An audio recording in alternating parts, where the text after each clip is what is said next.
joining us. Thank you very much. Among other things, I'm also very glad to be able to say that I'm also director of the Fanzia magazine. In your folders, you've got a presentation of the Fanzia magazine that is dedicated to a monographic issue we published 2 years ago on museums and education. You can have a look. Fanzia is a magazine of the Bologna University that is dedicated to education of 0 to 6 years old children.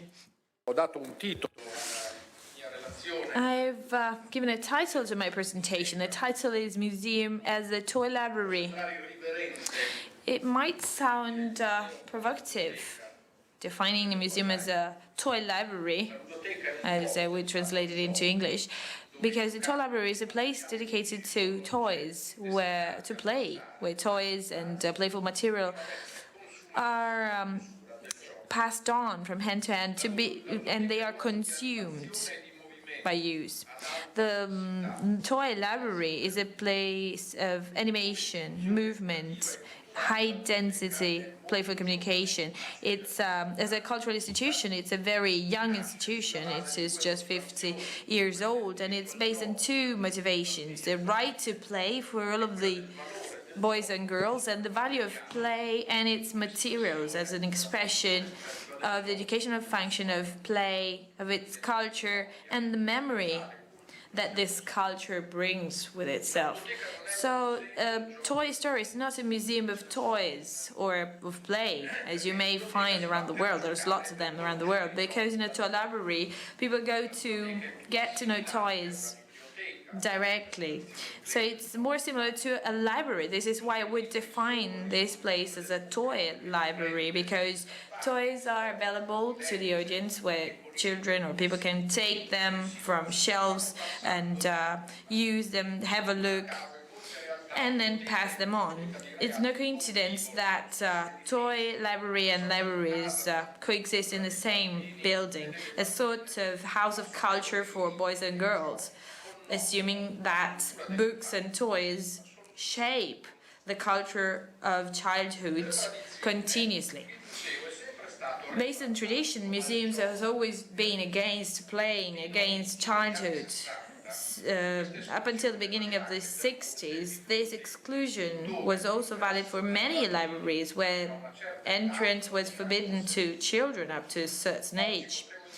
And today we could interpret this exclusion as the denial of a right for children. But let's try and see it from another point of view. That's to say, recognizing the fact that children have a relationship with the environment with categories that are not the same as for adults. So, synonym of movement, sensorial experience, and freedom to explore.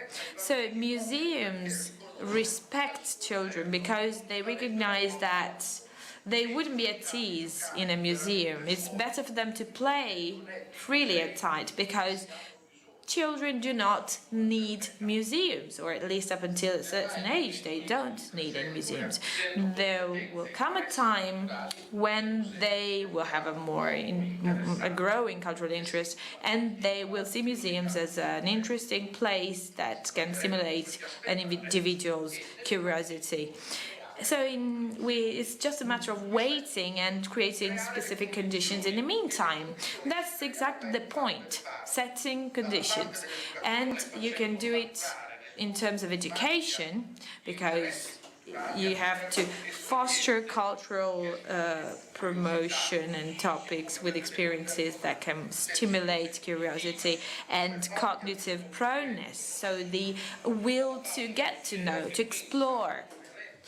And on the other hand, a museum can become more interactive and attractive for children of different ages, so improving its educational appeal, in other words.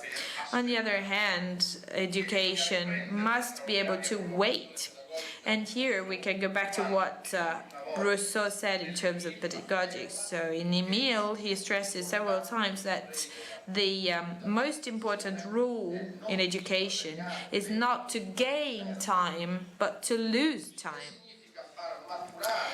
which means letting children maturing interest in the cultural proposals. So it needs to move to children need to move to explore. So it's necessary to wait for children to ask questions and not to prevent questions or take them in advance by asking questions ourselves. So this is the opposite of what we're trying to do. Basically, we try to anticipate everything via education, through education, thinking that this gives an advantage to children, making them more competitive. But if it is true, and it is true, that playing is a pedagogic instrument, a tool that children use to develop interest and to learn, then it is also possible for museums to find their own playful register or language to to establish a relationship with children without losing its identity. This is a point of a very delicate relationship between museum, childhood, and play. This is why I've indicated 4 main bullet points. A. Museums do not have to have the purpose of getting children visiting the museums in terms of high number of children that visit museums, because it's important to have dissemination but also quality. And the same applies to schools that should use museums or theaters as educational activities. But sometimes there's risks of producing a rejection among children or users, however, of these services. Teachers should always visit museums before taking the classes to museums, in order to understand and see the possible didactic impressions and suggestions these places can offer, and then to decide whether it is useful to take the class there or not, and to check what the best conditions are in order to make that experience important and significant. And this is the point of didactics, and of course, to this education purpose, you also need an involvement of educators and operators. And finally, giving place to museum means creating what Aldo Wittenberger defined as a play form modality method. That's to say, an activity that has the features of a playful activity, but the purpose is not just playing itself, because it goes beyond playing. And the purpose is beyond playing itself, and this is consciously pursued. So children has to be fully involved in the activity, and at the same time they have to learn something from this activity. And this is what the didactic expertise of a museum educator must be. So it must be able to find the communication language or register for 5-year-old children, as well as for 15 or years old children, or however for teenagers. What children fear most is that after the museum visit, they will have to write something or to do some tests on it. It's like a film, a movie debate sometimes. So the worst didactic service we can do for museums is to bend it to the school routines.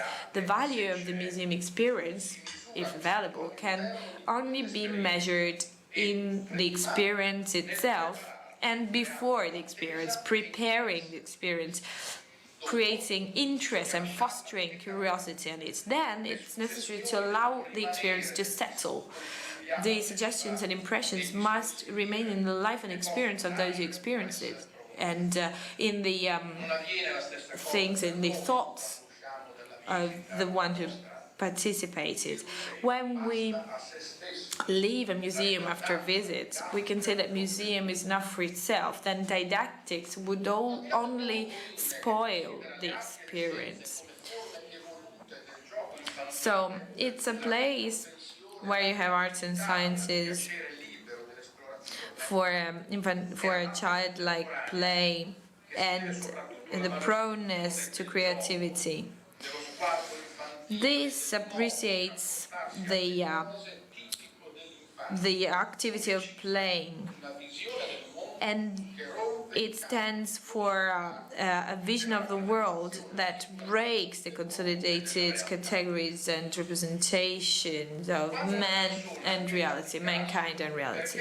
When a person asked Picasso why he made a bull's head, I should have a picture here. Can you see it?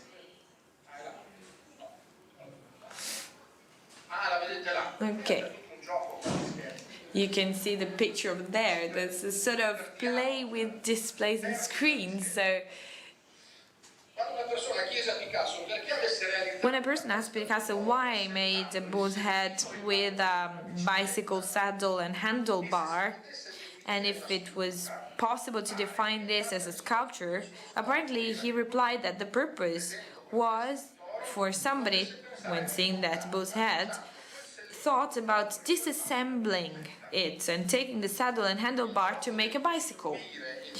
So the play of the game of building and disassembling, creating forms using different materials, stimulated many different contemporary artists and created a new playful criteria that, saying it with an oxymoron, uses disorder as an ordering principle. And also in our language, when something doesn't work, a system is not working and we don't like it, we say we have to get into play again. So for children, playing doesn't mean rule or order at first, but it means freedom of movement and confusion. What Roger calls paideia, that's to say that rule that is not based, that play that is not based on rules, but mainly on motor sensorial experience and pleasure, the pleasure of carrying out an activity without a predefined purpose. So together with the rules of predefined play that Kailis calls ludus, we can get progressively, gradually, without interruptions. The exhibition Playing Arts from Clee to Boetti of 2002 in Aosta, if you've seen the catalog or you've seen the exhibition, you will see a list of playful objects that were invented or reinvented by contemporary artists. You can grasp the aesthetics of toy as a part and parcel of its playful identity. In this sense, toys are materials that are used for an aesthetical capacity development for children, as Baudelaire would say, the morale du joujou, that's to say the aesthetical meaning that that reminds of the aesthesis, that's to say sensitivity, as a way to know the world surrounding us. Toys come into the life of a child and of its playful experience, first of all as aesthetic forms, that's to say shape, dimensions, tactile feelings that a toy provides that make it a catalyst of play. It's also good to know that toys are planned and built, sold and bought by adults. Kids or children just define the users for toys. From this point of view, we can read toys from different point of views. One is play methods or modalities, or ways, let's say, how children use them, and so to say, the playful quality. And the other way is related with the adult thinking on childlike play. So it's thought by the children that plays by the adult that produces toys. And there are some more interesting quotes from Sutton Smith in Toys as Culture. Toys show the total gaining of adults of playful objects in their aesthetic value. They're just toys without playful functions that are supposed to be there for the final users, but that at the same time contain an extraordinary indication. That's to say, the most interesting fun part is relies in thinking a toy and in building it.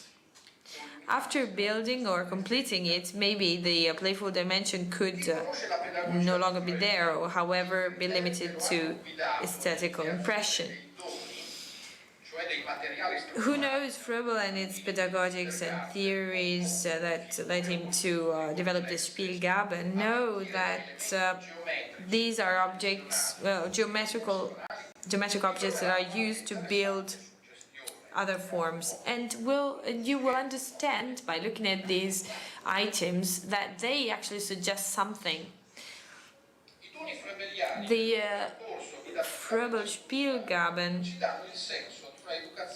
give us a sense of an aesthetic education that is formally impeccable, perfect,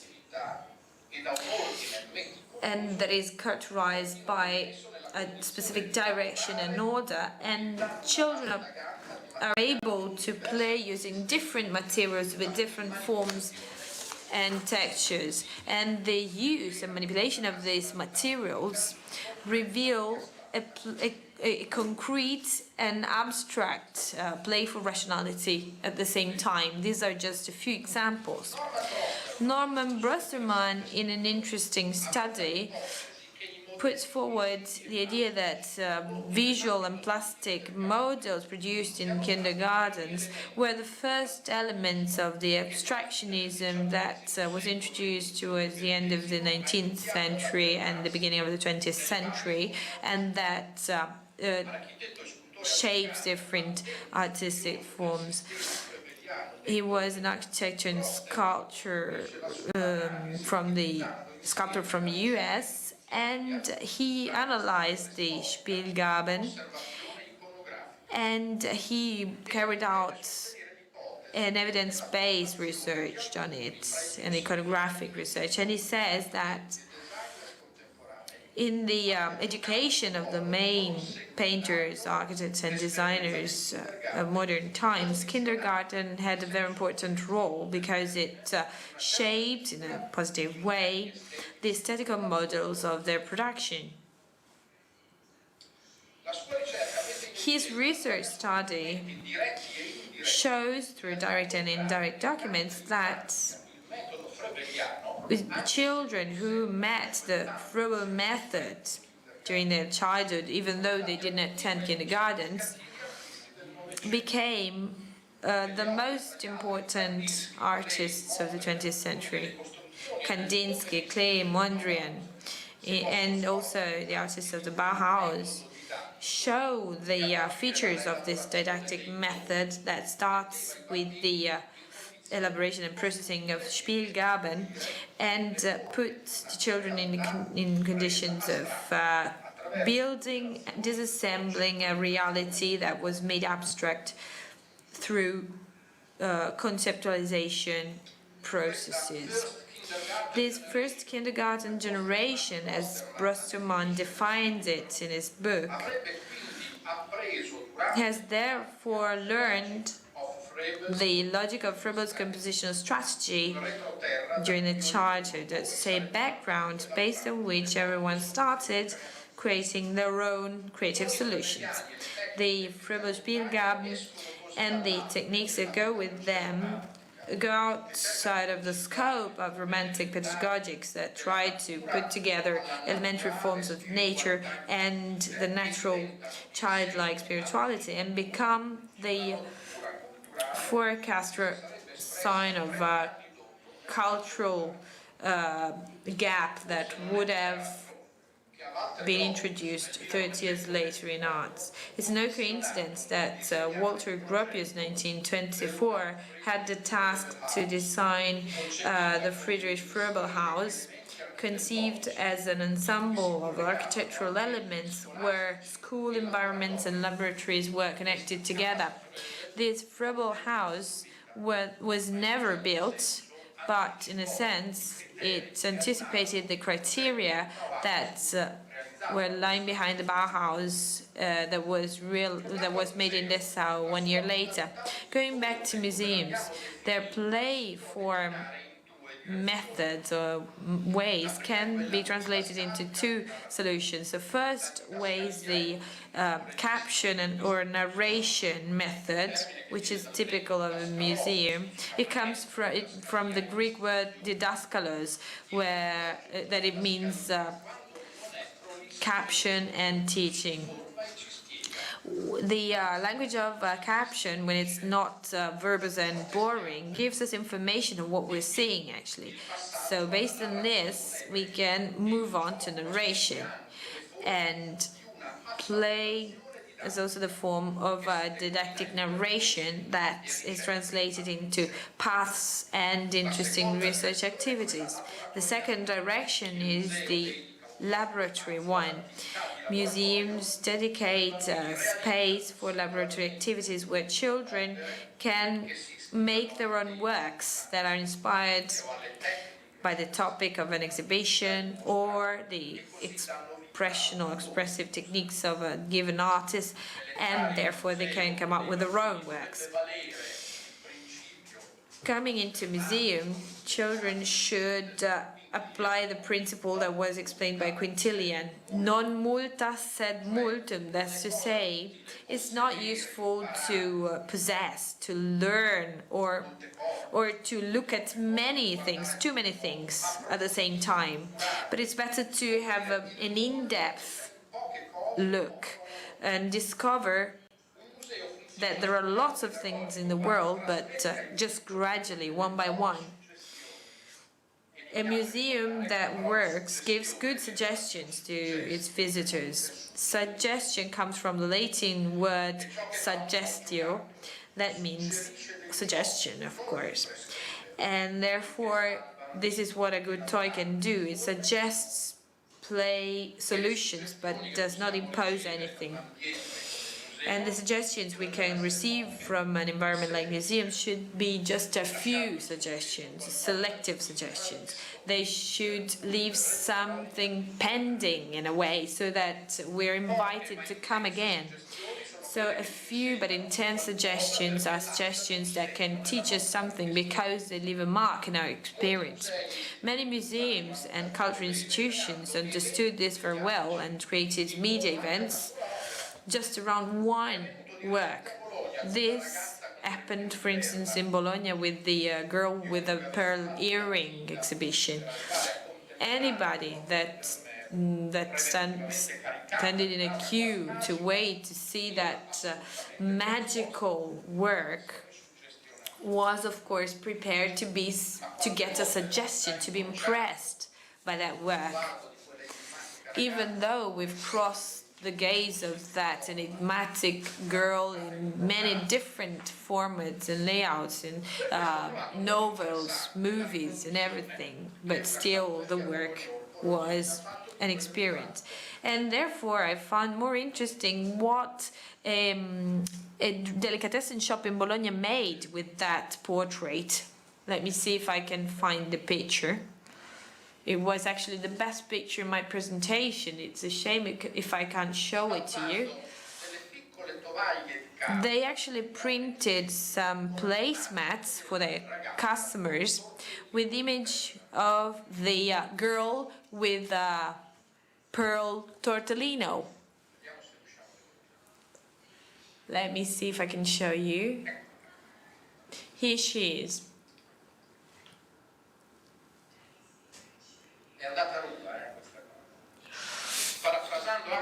And this was a huge success, of course. And paraphrasing Humphrey Bogart in the Deadline movie in 1952, we can say, it's a play, baby.